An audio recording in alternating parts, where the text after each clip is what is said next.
From KSMO.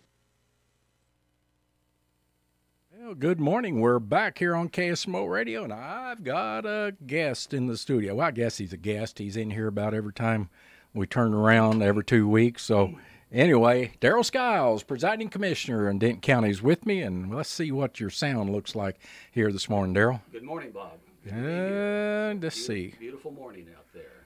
A little warm, but not bad, but it's going to be quite a bit warmer, I guess, today. I actually haven't seen the forecast. Well, hang on a minute. I'm not getting anything, and why aren't I? It's a really good question. You never know with all this. Technical difficulties? Try her again. Okay. Yeah. Well, I guess we were having some technical difficulties. we are. The man changed some things on this board, and so let me see if. Try that one now, Darrell. All right. Have we got over the technical difficulties yet? I don't think so. Oh my goodness. We can hear him. You can hear him? Okay. So we're coming through okay? We hope you can hear us out there in Radio Land. Is that, Still hear him, Krista? We're getting we're having to kind of check this internally here, so bear with us. We're trying to make sure that our sound. There's been some changes in technology and some things plugged in and unhooked. So just bear with us here as we try to see what's going to work or maybe what's not. Go to commercial for a second. I'm afraid the whole thing will blow up. You know what I'm saying? Yes, I do. But I've cranked both we, those up. Can you hear us out there in Radio Land? You're coming and going. They're checking. Try again, Darrell. Yep. Okay. This is our first Friday morning of the month, and we're going to try to do some updating. Okay, we're good. They tell me we're good, so we hope you all can hear us out there out in the county. Okay, So we're going to glad trust we can, and I get lots of readings here when I speak, and now I'm kind of Glad to be here. All right, Darrell. And we're glad to welcome you here this morning to update our listeners on what's going on with the county commission. So, what all have you got, my friend? Well, there's always a lot going on. It's never a dull moment, and we've always got stuff going on. I'll just mention a few things first. The road and bridge crews have been busy. They're always very busy, especially this time of year. They've been catching up on grading. They're grading every day, cutting brush.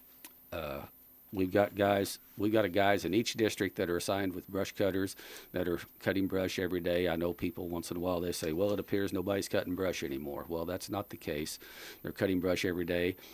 What you have to realize is with the miles of road that we got, if they start today on a new road, it takes right at a year, sometimes a little more, to really make the full circuit all the way around the county and get back to where they started. And so obviously sometimes, if they start at this spot and you're talking about, and we've had a lot of rain back this spring, brush is growing good, it takes a while for them to get back.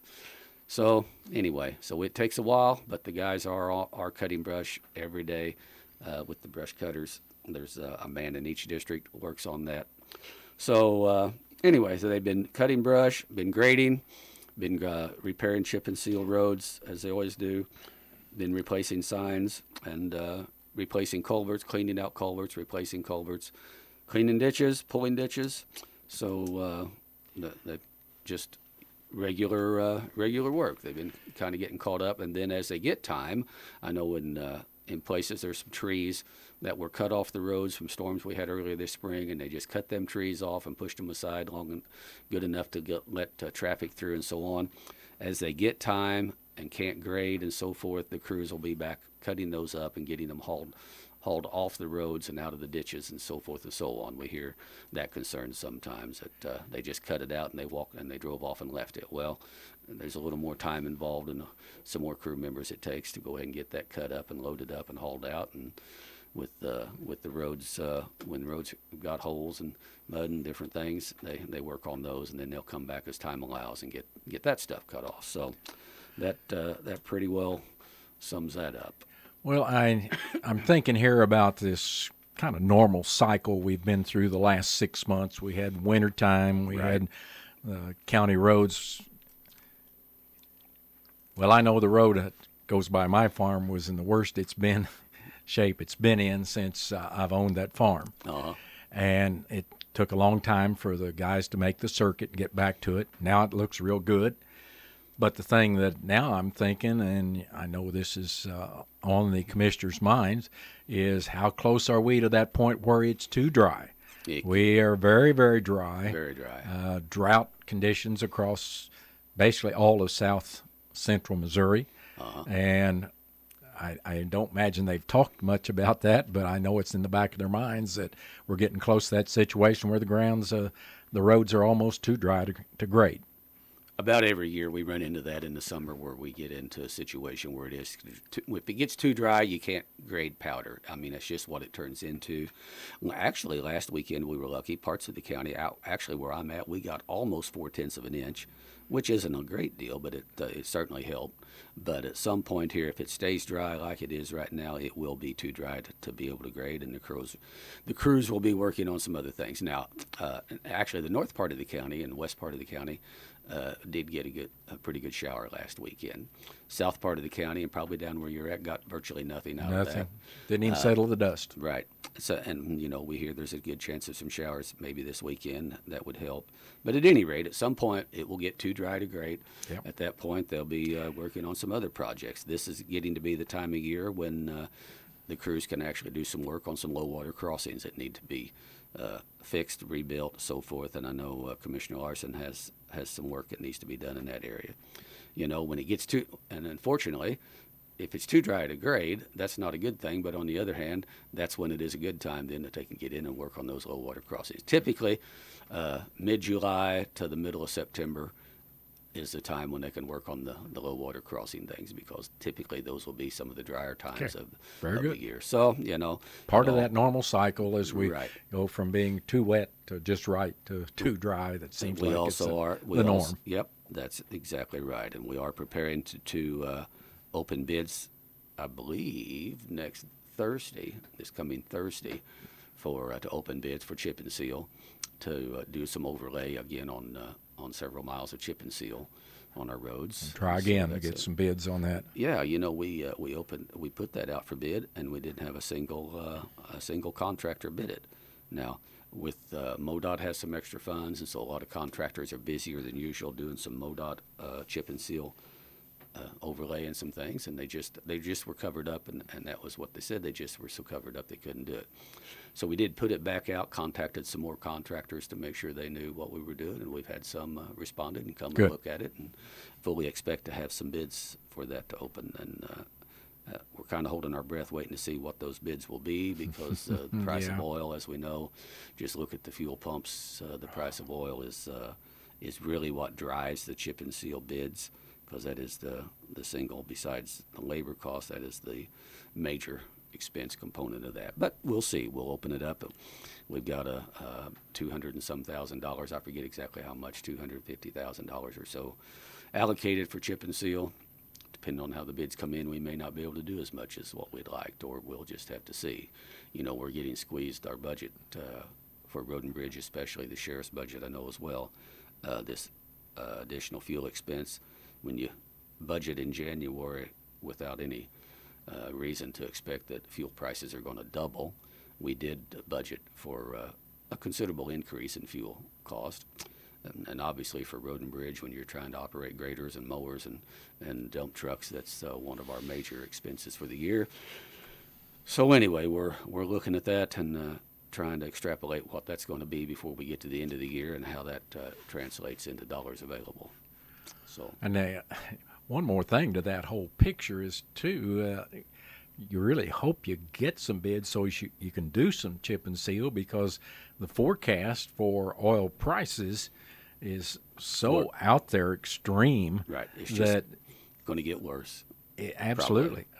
You know, I've read, I'm sure you have too, there's some expectations we may see $200 a barrel oil, and we're right now, I think yesterday was $114 and some change, according to our daily investment report. So, man, $200 would, that's going to be disastrous. That's for sure. We're already in a disastrous situation with it, and it's going to get worse. You're looking at $10, $12, or $15 a gallon for fuel if this comes. So I don't believe the president's going to be very successful in getting the foreign overseas companies or countries to bail the U.S. out with cheaper oil. And so at some point, not going to happen.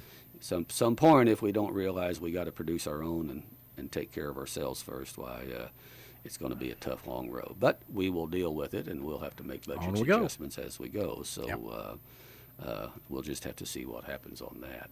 So we try to get at least 5 or 6 miles of chip and seal roads redone, recoated every year, because if you don't, they start breaking apart.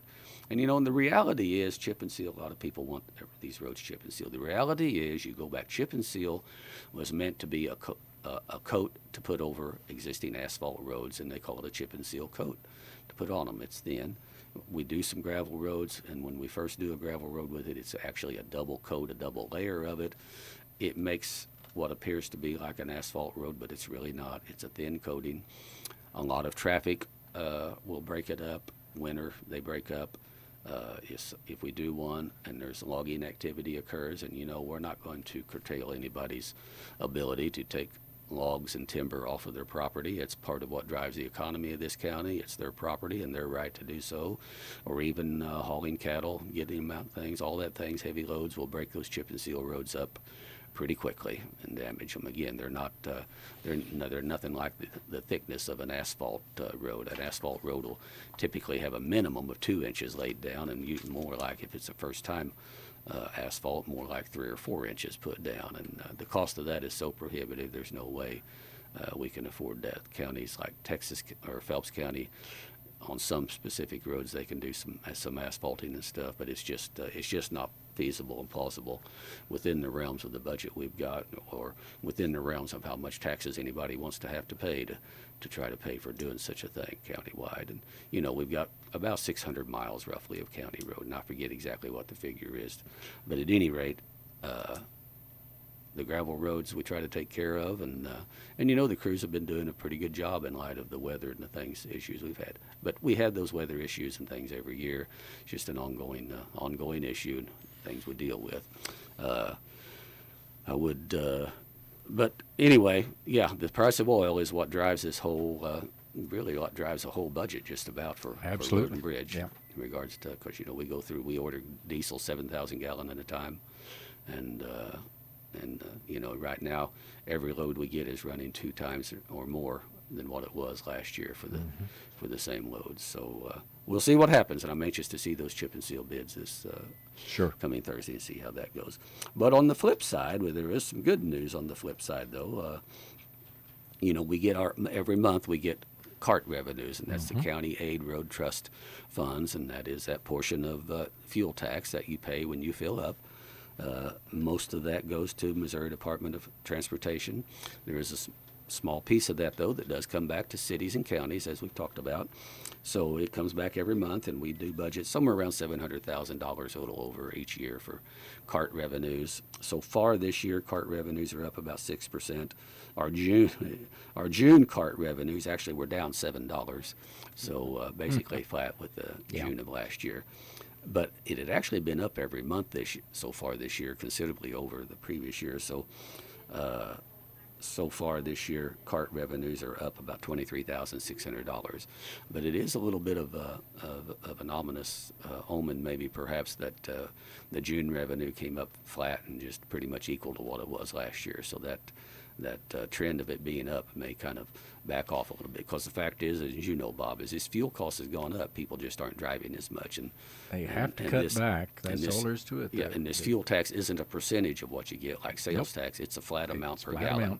So as the gallons get, as the per gallon usage goes down, well, then that would go down. or as it goes up. But it's also the fuel, that CART fund is also tied, of course, to the sales tax on motor vehicle sales and things like that. There is a part of that that goes into that as well. So anyway, but so far for the year, it is up about $23,000. So we'll see how that works. Okay. So anyway, while we're talking about on the revenue side, I will mention too another pretty good chunk of the revenue that goes into our general revenue actually is a PILT, and that's payment in lieu of taxes paid by the federal government for, and it is just exactly as that says, payment in lieu of taxes on federal lands. That's on the National Forest, Mark Twain, and on Ozark National Scenic Riverways lands. So we do get a payment each year to help offset the loss of tax revenue, property tax revenue from those. This year that amount is $172,000. Last year it was $169,000, so it was about a $3,000 plus increase for our PILT payment. So glad to get that and see if that comes every year here sometime in May or June. I think that pretty well covers this as far as what I wanted to mention on. I will mention one other thing before we get completely off of Road and Bridge, though. One thing that they do a good bit of is replacing signs, and that is such a dead, wasted. I call it a wasted expense. We got to put them back up, but it's such an aggravating and disappointing thing that we have these ignorant people out there be stealing signs, road signs. What the purpose or agenda is there, I really cannot fathom why. But at any rate, we do every year have to spend an inordinate amount of time with crews putting up and a needless money spent on just the signs themselves. So if you ever see somebody that you think is maybe engaged in such an activity, stopping at somewhere and looks like they might be trying to get a sign off of one of the road deals, please let the sheriff's department know. Get a license number if you can. Don't put yourself in any danger, of course, but it would really be nice to catch some of these idiots, and they probably receive nothing but a slap on the wrist. But they never consider the fact that there's also that what I want to call it, the health aspect of it, because those signs are important in locating folks' homes when there's a health emergency. And if that sign's not there, that ambulance is going to go right on by, or it could be the sheriff's vehicle or whatever, going to go right on by that road possibly and wind up spending extra time to locate where they're supposed to be rather than getting right down that roadway that's missing the sign. Absolutely. Emergency response is built around an address, and that address, if it's out in the county, will be an address point on County Road so-and-so. And if the signs are gone, then, you can't expect, and to be honest, many of our emergency responders, just from history and memory, know many of the roads, but you can't expect them to know every single one. No. And they depend on being able to. As a matter of fact, they get that. It shows on their maps and their things exactly where they're supposed to go based on the county road number and so on. So it's just really, really frustrating that there's nothing whatsoever, really, any legitimate purpose or use for those signs for anybody to have, other than they're just ignorant, up to no good, stupid people that are doing this. And I wish there's some way we could coat those signs with a really nasty, peppery substance that would make them really regret ever touching them once they do. We can wish. That's all we can do, though. Now, there are some deals, though, in play where this keeps happening, where we might be able to get some camera video footage of some of these things, and maybe we can make their lives a little less pleasant somehow, some way. But we'll see. Another expenditure. I just have little use for ignorant, stupid people who will destroy other people's property or destroy public property just for fun. I don't know. It's a sad commentary on some small segment of society. Luckily, it's a small segment of society, but at any rate. But I did want to mention we do have to spend a good bit of time, and the guys are constantly, as they find signs are gone, trying to get those put back up. Okay, enough of that negative stuff. Let's move on. Find something positive. Yeah. One thing, the Salem Memorial District Hospital representative came in recently. Here a while back, it came to light that their electrical system at the hospital was in bad need of upgrade with a new transformer and so on. So the county commission, we do have these ARPA funds that, that can be used for a multitude of things. The commission has been hesitant to allocate any large amount of the ARPA funds until we find out for sure what's going on with our Department of Revenue folks and how and when they're going to withhold some more sales tax because of the mess they created with their mistake. But at any rate, that's still in the works, and as I've said before, that's about to be ironed out shortly. But at any rate, we have used some of the ARPA funds for some things and made commitments for it. But the hospital came in. We were made aware of the fact that they were in bad need of a large major expense to upgrade the electrical system out at Salem Memorial Hospital. So at that time, the commission did earmark making $200,000 available towards getting that electrical system upgraded. If it would all of a sudden go down, it could go down right now, right in the middle of everything they're doing, and could probably be a minimum of 2 weeks before it would be back and up and running.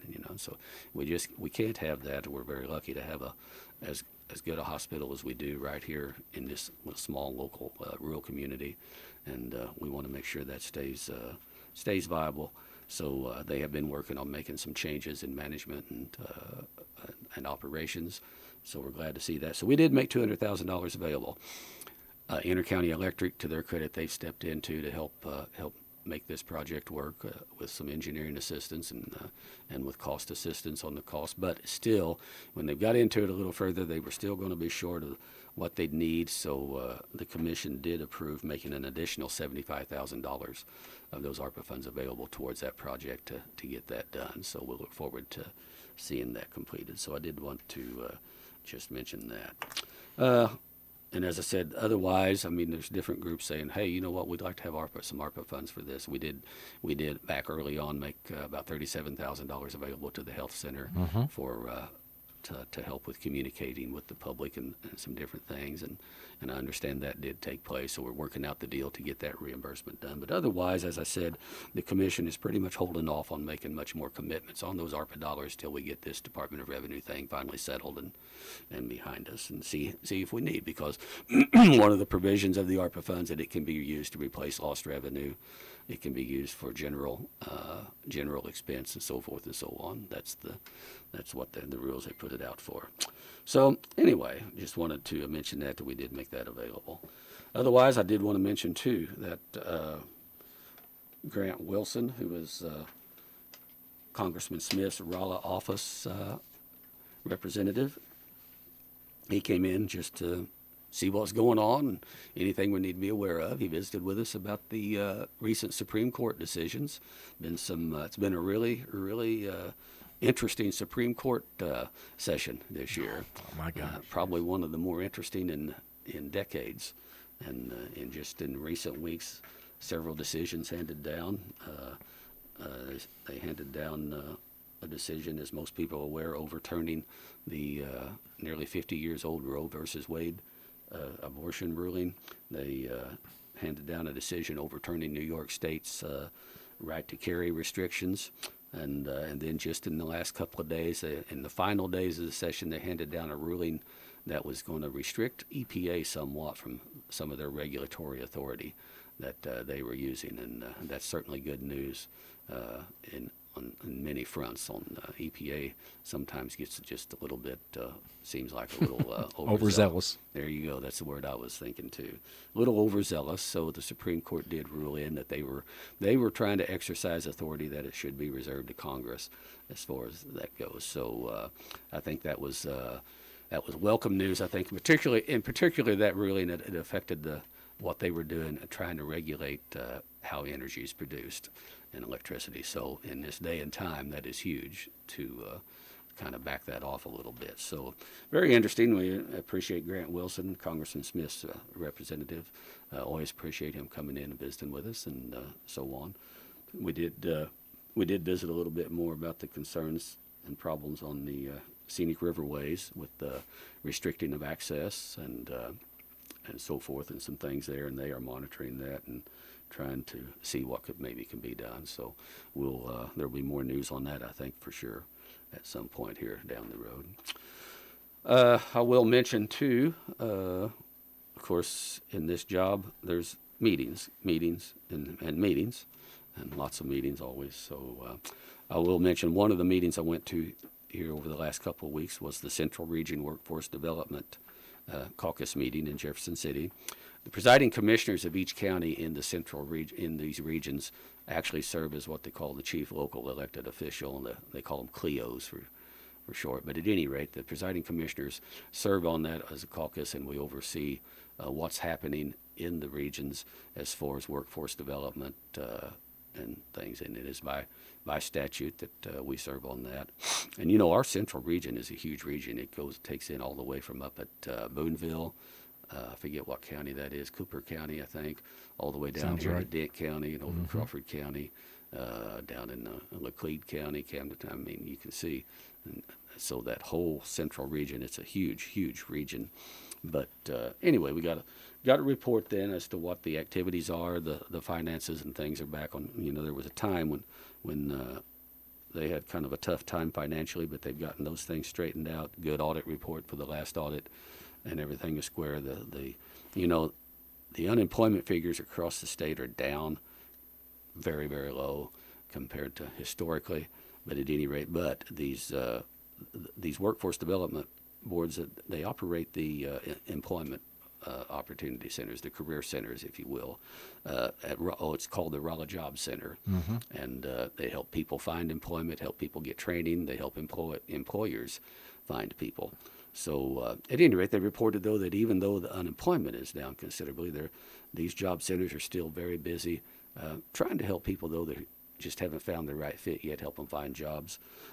A lot of their work they're doing is actually, though, more on the side of helping employers find qualified workers. That seems to be the biggest challenge out there now. And actually helping employers line up and get set up for training and get the employees help them get the proper training to do the best job and to make it work. So one of the things that they did mention as well, excuse me, one of the things they mentioned as well, that they can help people get their commercial driver's license, CDLs, which is, there's a shortage of people out there that are licensed legal to drive the bigger rigs and things that are required. So they can help with that. So I wanted to mention anybody who would have, if you're an employer trying to find qualified workers or need some help trying to get employees trained, you might call the Rolla Job Center, and they are located at 1107 Kings Highway in Rolla, or you can call them at 368-2354, or you can go online and find that information. But I would encourage anybody looking for work or wanting to inquire about getting training for perhaps a better job or maybe to get their CDL, call the Rolla Job Center at 368-2354. And again, that address is 1107 Kings Highway in Rolla for the Rolla Job Center. So it's a good resource to have, whether you're an employer or somebody looking for work or a better work, better job. So anyway, one other meeting that I went to that I really want to mention is the Ozark River Solid Waste Management District. Every couple of times a year, we have what's called the Full Council meeting, which is made up of representatives from the counties as well as from the cities. And appreciate Ray Walden serves on that for representing the city, and Ray attended via Zoom. Gary Larson and I represent the county on that council. And Gary Larson and I were both there at the meeting live. At that meeting, we re-elect officers for the Solid Waste District. I've served as vice chairman for the last several years, was re-elected to serve as vice chairman again. It didn't take much of a campaign to make that work happen. But it is important. Brady Wilson, and I've had Brady over here on the radio before. He's from the Rolla Recycling Center, and he does a great job serving as chairman, but there's times he can't be there for a meeting, and so I can step in and handle the meetings and take care of business for the district. And again, the Ozark River Solid Waste Management District, really, these districts are all across the state. They were created as a result of legislation, I forget the name of it, some Senate bill going back many, many years ago, which basically was charged with reducing the amount of waste going into landfills. There's only so much ground out there and so much room for landfills. Anything that could be done to reduce the amount of waste that goes into the landfills is a plus. And so what they did is they set up a grant program that is funded by tipping fees at waste haulers when they take waste to the landfill. they're weighed, and there's a certain percent, and I forget how much it is, or certain dollars per ton that is collected from them. That goes into a special fund at the Department of Natural Resources, strictly for the solid waste management districts to put out grants for waste reduction and recycling. Every year we put this out, we advertise this. This year there will be another $150,000 or so in our Merrimack region, in our Ozark River Solid Waste Management District. $150,000 will be available again for waste reduction recycling grants. Anybody can apply for these if they have a project or idea in mind on something that would help reduce waste and would help recycle products and waste that we have. So that grant cycle is opening today to July 1st, and this is for the 2023 grants that would be available. And again, that opens today for those applications. Those grant applications are due back by noon. They have to be stamped received by noon on August 19th, 2022. So they got a good bit of time. But I would, you know, there's schools, cities, there's all kinds of different entities, private entities, people that will have an idea on that they could do for help with grant waste reduction, recycling. We'll get some of these grant dollars sometimes to help a little bit. There will be a grant workshop on July the 27th at 10 a.m. at MRPC. I think you can participate in that workshop by Zoom as well, but I'm not sure on that. But at any rate, those applications are due back by noon, August 19th. And if anybody would like some more information on those, please call MRPC, ask for Tammy Snodgrass or Jill Hollowell about the Ozark Rivers, the grant, waste reduction recycling grants. You can call them at 265-2993, ask for Tammy or Jill, and they will visit with you. And you can just bounce your idea, kind of what it is you're thinking about, and they can tell you whether that fits. You know, we've got targeted materials. We will score all these grant applications. As executive board member, the executive board will look at all these grants in September, and we'll score them based on all kinds of different criteria.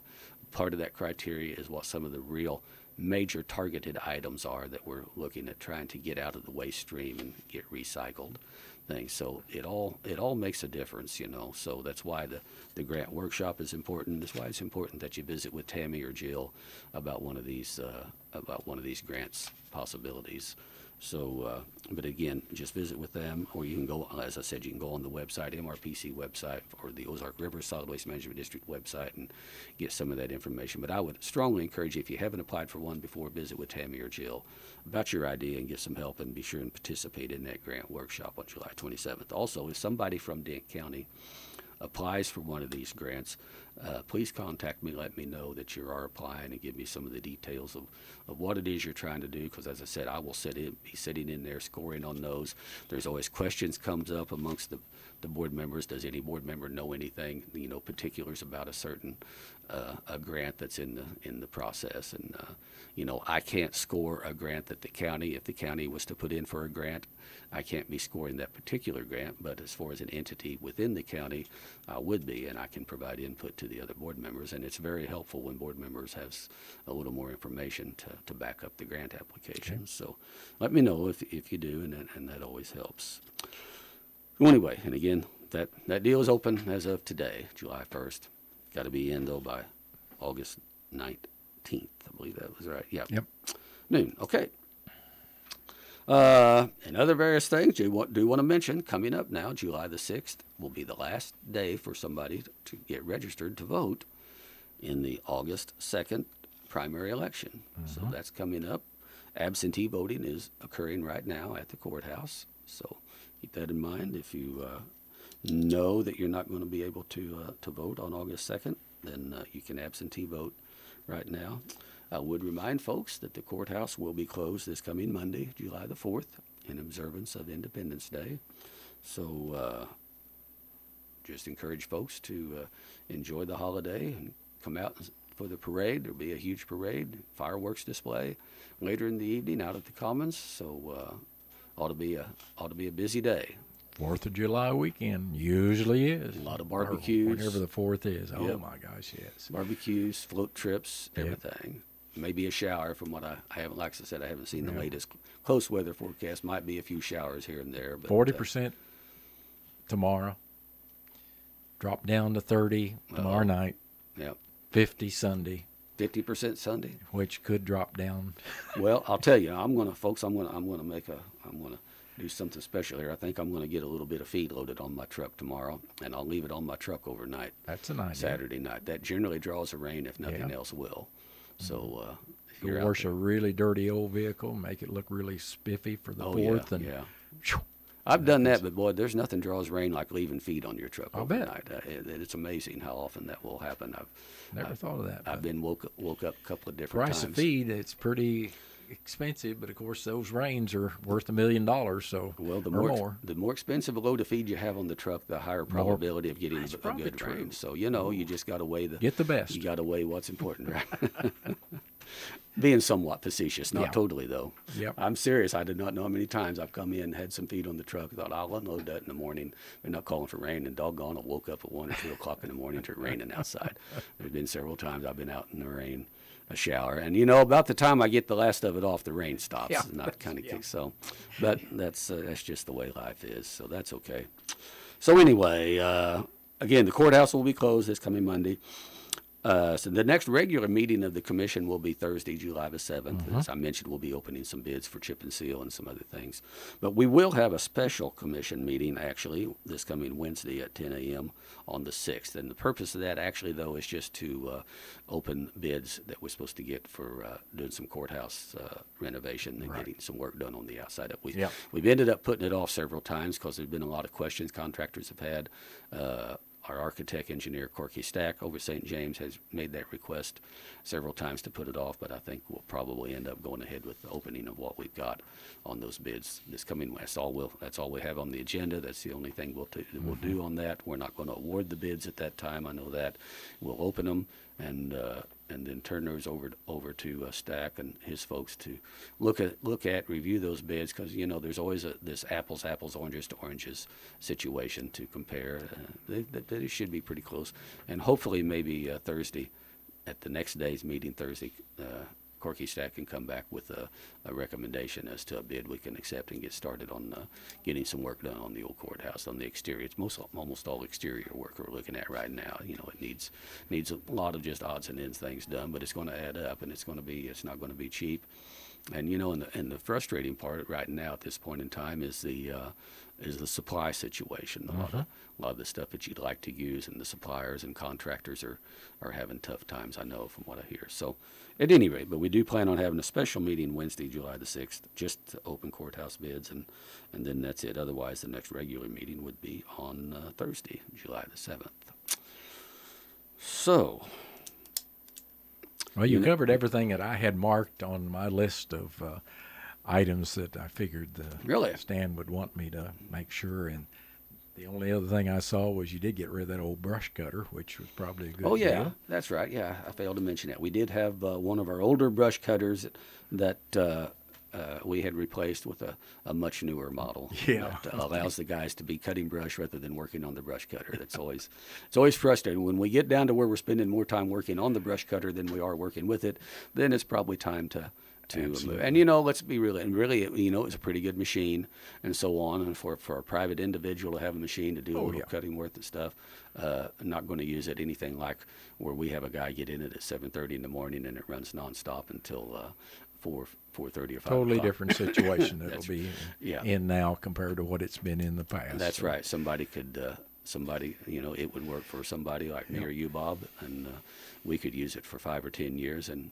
probably do very little work on it compared to sitting in it and trying for it to run every day, all day.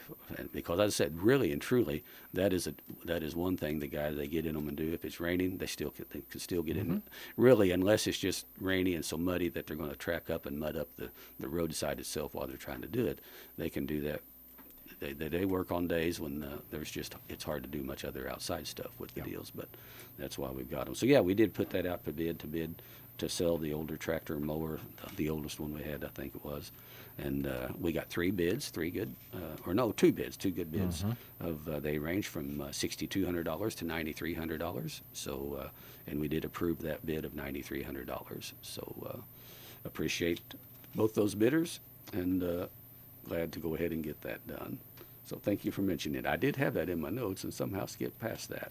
Yeah, there's a lot there. I can easily see how Yeah. a guy might skip over an item or so. Yep. So anyway, so I believe that's about it. We Okay. got the 4th of July coming up. I hope folks will have a good weekend. I know that I'm sure the floaters are going to be busy this weekend, and that's good. The tourism industry is alive and well and strong, and Yep. people are enjoying getting out on the rivers. We just need to work at bringing some of that rainfall so the fireworks displays are a little safer. That Yes, it'd be nice. grass out there is pretty doggone dry and I would take encourage- off in a hurry. I would encourage folks to be very careful with the fireworks Absolutely. and be prepared to put out a fire. I'll be honest, those Chinese lanterns worry me as much as anything Yeah. that they light, and then they just take off across the country, and sometimes they come down while still burning, and that's a bad situation. And they can come So- down about anywhere. So be very careful with them. Some areas I know have instituted a burn ban. I don't think we're quite there yet, but maybe some of these showers will come up here over the next couple of days. We're going to trust they materialize. I Right, bet you. right, yeah. So if you're out there, throw some feed on your truck, leave it out all night, Yep. and That'll, take that one. might work. Yeah, Might take work. take one for the rest of us. Yeah.